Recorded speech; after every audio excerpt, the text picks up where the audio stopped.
Hello aspirants, आज के video में हम बहुत सारे बैंक्स के हेडक्वार्टर्स, उनकी फॉर्मेशन और उनका फंक्शन पढ़ेंगे।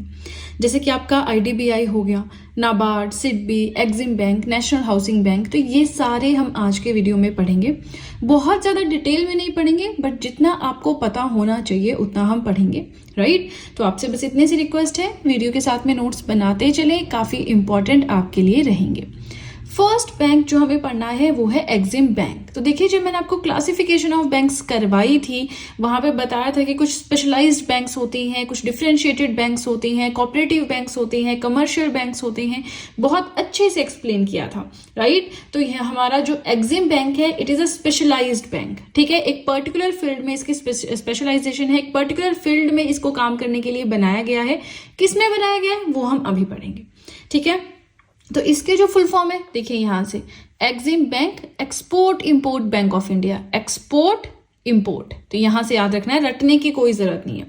It is a specialised financial institution. Financial institution क्या करते हैं? लैंडिंग का काम, डिपॉजिटिंग का काम, financial services, financial products provide करवाते हैं, है ना। तो पैसों से रिलेटेड जो भी काम करते हैं फाइनेंशियल इंस्टीट्यूशन हो गया। अब जरूरी नहीं हर एक फाइनेंशियल इंस्टीट्यूशन आपका बैंक ही हो, है ना। ये हमने पढ़ा भी है कि नॉन बैंकिंग फाइनेंशियल इंस्टीट्यूशंस भी होते हैं। नाउ कहीं और हम डिस्ट्रैक्ट नहीं करेंगे टॉपिक को। ये स्पेशलाइज्ड फाइनेंशियल इंस्टीट्यूशन है। फॉर्मेशन हुई थी 1982 में। हेडक्वार्टर्स है मुंबई में। प्राइमरी फंक्शन क्या है इसका? To finance, facilitate and promote international trade. Export import क्या होता है? आयात और निर्यात। कुछ चीजें हम बाहर से खरीद रहे हैं, कुछ प्रोडक्ट्स, कुछ सर्विसेज हम बाहर किसी और देश को बेच रहे हैं, तो ये जो व्यापार हो रहा है अंतरराष्ट्रीय स्तर पे, इसे फाइनेंस करना, फैसिलिटेट करना, प्रमोट करना, ये है मेन काम एक्सिम बैंक का। नाम से ही लग रहा है एक्सपोर्ट इंपोर्ट, मतलब इंटरनेशनल ट्रेडिंग से रिलेटेड है। Owned by government of India. कोई प्राइवेट स्टेक होल्डर नहीं है इसका, भारत सरकार के द्वारा ये ओन किया जाता है। एक्सिम एक्ट पास हुआ था 1981 में। देखिए, जितने भी बैंक्स हमने पढ़ रखा है ना, हमारी बॉडीज दो तरह की होती है, एक कॉन्स्टिट्यूशनल बॉडीज होती है, एक नॉन कॉन्स्टिट्यूशनल बॉडीज होती हैं। रिसेंटली मैं आपको पढ़ा भी रही हूँ ये कंसेप्ट। तो जो नॉन कॉन्स्टिट्यूशनल बॉडीज, मतलब जिनका संविधान में मेंशन नहीं है, वो भी वेरियस टाइप्स की होती है। तो एक होता है स्टैट्यूटरी स्टेटस या स्टैट्यूटरी बॉडी, जो बनाई जाती है by passing an act of the parliament. तो ये जो एक्सिम बैंक है ना, ये भी पार्लियामेंट ने एक एक्ट पास किया, एक्सिम एक्ट 1981 में, उसके अंडर ये बना था, ठीक है। समझ में आ गया? एक्सिम बैंक का कुछ खास नहीं है इसमें पढ़ने को, बट थोड़ा सा फंक्शन पता होना चाहिए कि एक्ट के थ्रू बना, गवर्नमेंट ऑफ इंडिया ओन करता है, फॉर्मेशन, हेडक्वार्टर। इससे ज्यादा डेप्थ में यहां से क्वेश्चन नहीं आएगा। हाँ, अगर न्यूज में रह रहा है, कोई चीज न्यूज में हो रही है, तो फिर उससे रिलेटेड ये इंपॉर्टेंट बन जाता है। नेक्स्ट बैंक जो हमें पढ़ना है दैट इज सिडबी बैंक।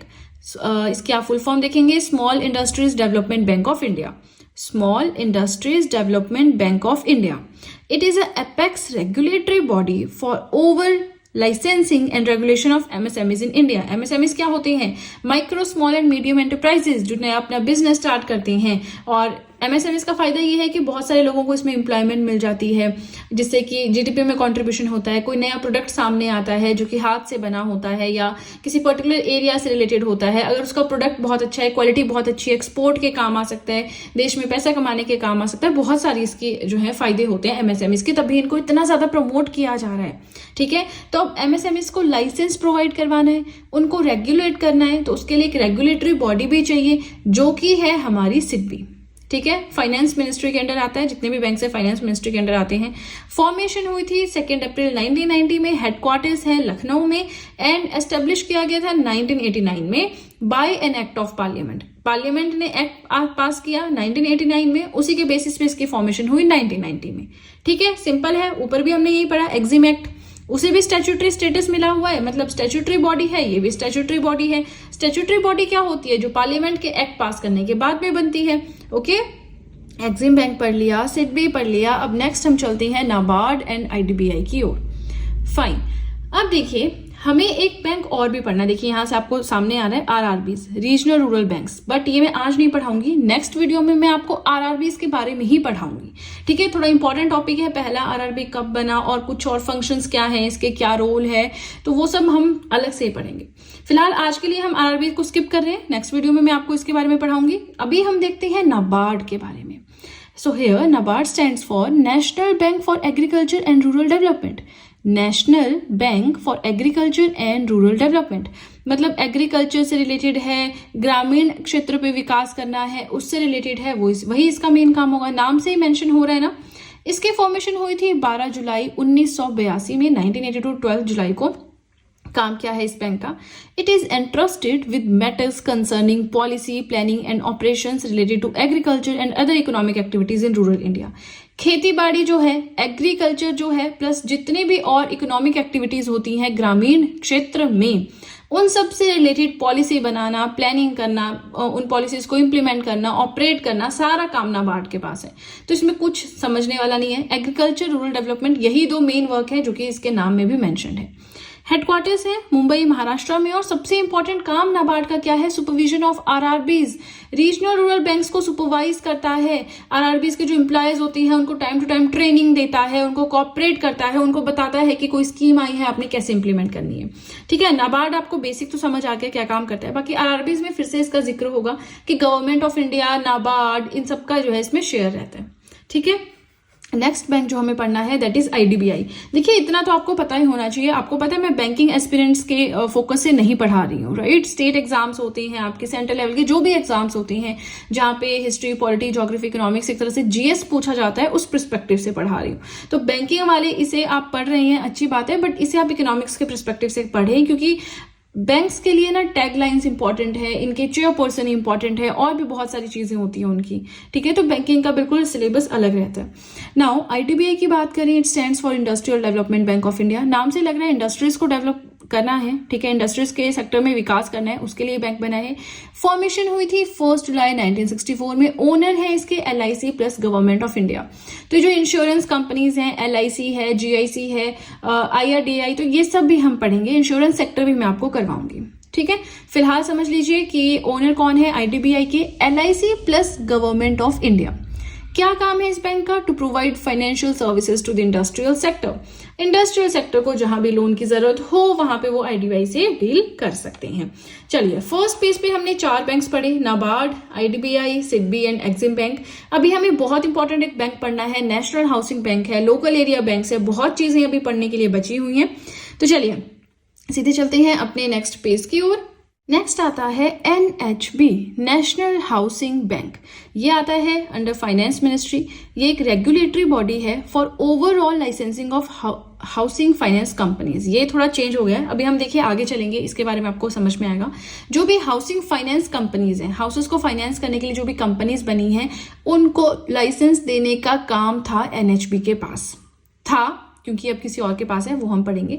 फिलहाल समझ लीजिए ये एक रेगुलेटरी बॉडी के फॉर्म में बनाया गया था, जिसका काम था लाइसेंस प्रोवाइड करवाना हाउसिंग फाइनेंस कंपनीज को। 1988 जुलाई 9 में बना था अंडर एनएचपी एक्ट 1987। इसका मतलब क्या है? इसका मतलब ये भी स्टैट्यूटरी बॉडी है। It is an apex financial institution for housing. Housing के केस में अपेक्स फाइनेंशियल मतलब टॉप का फाइनेंशियल इंस्टीट्यूशन था। बट अमेंडमेंट हुई है बाय फाइनेंस एक्ट 2019 में। किसको अमेंड किया है उसने? एनएचपी एक्ट 1987 को, जिसके under power of regulation of housing finance companies गई है आरबीआई के पास। देखिए हाउसिंग फाइनेंस कंपनीज क्या होती है? किसी को घर बनाना है या फिर कहीं पे कोई एक तरह से कॉलोनी बननी है ना, तो उसमें जो फाइनेंस करने का काम इनका होता था। लेकिन वो जो कंपनीज है ना, जो वो घर बना रही है, उनको लाइसेंस प्रोवाइड करवाना, ठीक है, वो काम था एनएचपी का। लेकिन अब वो लाइसेंसिंग का काम ले लिया है किसने? आरबीआई ने। ठीक है, आपको आई होप समझ में आ रहा है कैसे रेगुलेट करना है सब कुछ, वो काम ले लिया है अब आरबीआई ने। नाउ हेडक्वार्टर्स कहाँ पे है? न्यू दिल्ली में। चलिए नेक्स्ट अगर हम देखें IFCI, industrial finance corporation of India, industries को फाइनेंस करने के लिए बना है, 1948 में बना है। Provides financial support for the diversified growth of industries. Industrial sector में कितनी ज्यादा ग्रोथ हो रही है, तो उनको अब इतने डेवलपमेंट के लिए अलग से इंडस्ट्रीज बनाने के लिए पैसा भी चाहिए, फाइनेंशियल सपोर्ट चाहिए, और वो कहां से मिल जाएगी? आईएफसीआई से मिल जाएगी। ठीक है, नाउ हमारा बचता है आईआईबीआई एंड लैब। लैब क्या है हमारा? Local area banks. ठीक है, नाउ आईआईबीआई की बात करें, stands for industrial investment bank of India. 1971 से 2012 तक ये वर्किंग मोड में था, अब इसके ऑपरेशंस बंद हो गई हैं। ये एक डेवलपमेंट फाइनेंशियल इंस्टीट्यूशन था, वही डेवलपमेंट करना है, विकास करना है। कहा गया था इनको मर्ज करने के लिए कि आप मर्जर कीजिए और बैंक्स के साथ, इन्होंने मना कर दिया था, तो बाद में इनके ऑपरेशन ही बंद कर दिए गए थे। फिर आता है लैब, लोकल एरिया बैंक्स। ये नॉन शेड्यूल्ड कमर्शियल बैंक्स होते हैं। नॉन शेड्यूल्ड का मतलब होता है वो बैंक्स जो आरबीआई एक्ट के सेकंड शेड्यूल में जिनका नाम मेंशन नहीं है वो होती हैं नॉन शेड्यूल्ड, और जिनका नाम मेंशन्ड है वो होते हैं शेड्यूल्ड बैंक्स। कमर्शियल बैंक्स क्या होती हैं? जिनका काम होता है मैक्सिमम लोगों तक फाइनेंशियल सर्विसेज पहुंचे, प्लस मेन काम है प्रॉफिट बनाना। ठीक है, तो लैब क्या होते हैं? नॉन शेड्यूल्ड कमर्शियल बैंक्स हैं। इनकी जुरिस्डिक्शन लोकल एरिया बैंक्स है ना, तो लोकल एरियाज में ये वर्क करते हैं, बहुत एरिया को कवर नहीं करते हैं, 2 से 3 डिस्ट्रिक्ट्स को कवर करते हैं, उसी में काम करते हैं। 3 फेमस लैब्स हैं हमारे, coastal local area bank limited, Krishna Bhima Samriddhi lab limited and Subhadra lab limited, मतलब लोकल एरिया बैंक ऐसे कर लेना आपने। और ये रजिस्टर्ड हैं अंडर कंपनीज एक्ट 1956। तो देखिए जो कुछ स्पेशलाइज्ड बैंक्स थे वो तो हमने पढ़ लिए, उसके अलावा कुछ और बैंक्स भी हैं जिनके बारे में पढ़ना जरूरी है। तो बहुत डेप्थ में नहीं, बट एक मोटा मोटा रिवीजन हम यहाँ पे कर लेंगे, क्योंकि देखिए हम इकोनॉमिक्स पर्सपेक्टिव से पढ़ रहे हैं ना, तो इसमें बैंक्स का इतना क्वेश्चन नहीं उठता है। ठीक है, एसबीआई की बात करें 1955 में फॉर्मेशन हुई थी। इससे पहले इंपीरियल बैंक ऑफ इंडिया, उससे पहले 3 प्रेसिडेंसी बैंक्स। हिस्ट्री मैंने पढ़ाई है आपको, ठीक है, तो वहां पे जाके देखें।